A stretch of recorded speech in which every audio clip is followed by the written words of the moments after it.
within you. You don't create peace. God is peace. You must claim that the harmony of God is in your home, harmony is in your pocketbook, in your business, in all phases of your life. All of good is available to each of us.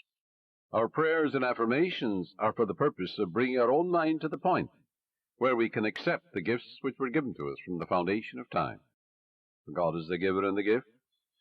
The oil was in the ground before you were born, before any man walked the earth. So was gold and silver, uranium and lead and copper and all the metals that we use today. They were all there. Didn't it take a little intelligence in the mind of man to find these things?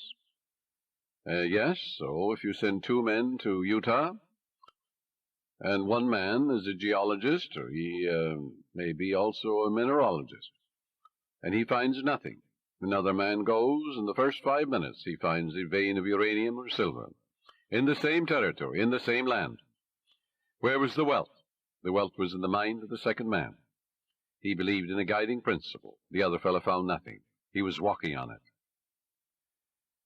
So there's a guiding principle that will lead you. That's what led men to find gold and silver and oil and lead and all these things. We don't need to work on conditions. We need only to work on ourselves.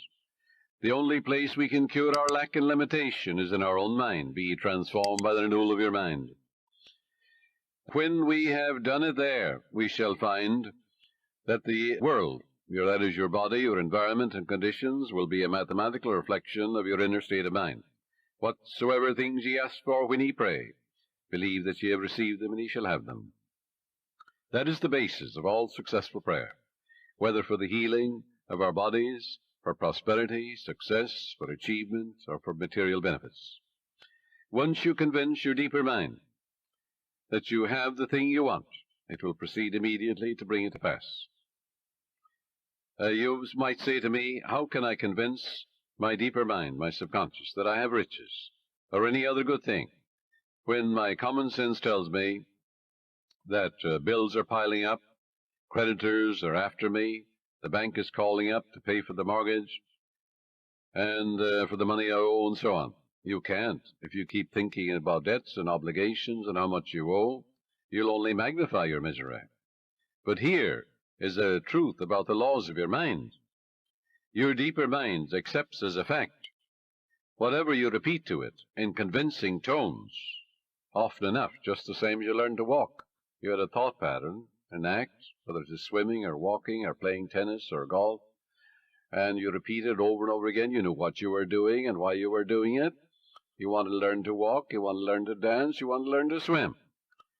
So finally your subconscious assimilated the pattern, didn't it? And then you swim automatically and you walk automatically. The same procedure in praying for wealth or anything else. Once your subconscious accepts the statement as a fact, it proceeds to do everything possible to bring riches to you. Now that's the whole purpose of affirmations, so that you convince yourself of the truth of that which you affirm. Then your deeper mind will bring these things to pass.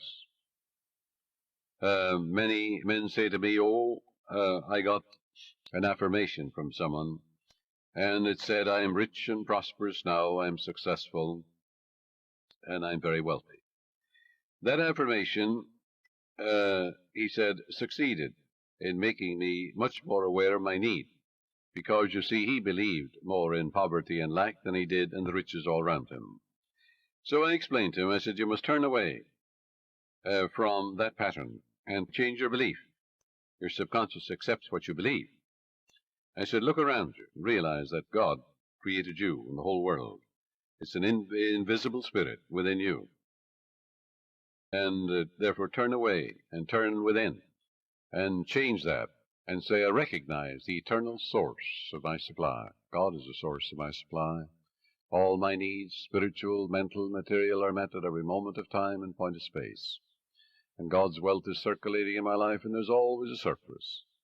So by day and by night I'm advancing, moving forward and growing, spiritually, mentally, materially, financially, intellectually, in every way. And all things be ready if the mind be so. It is done unto me as I believe.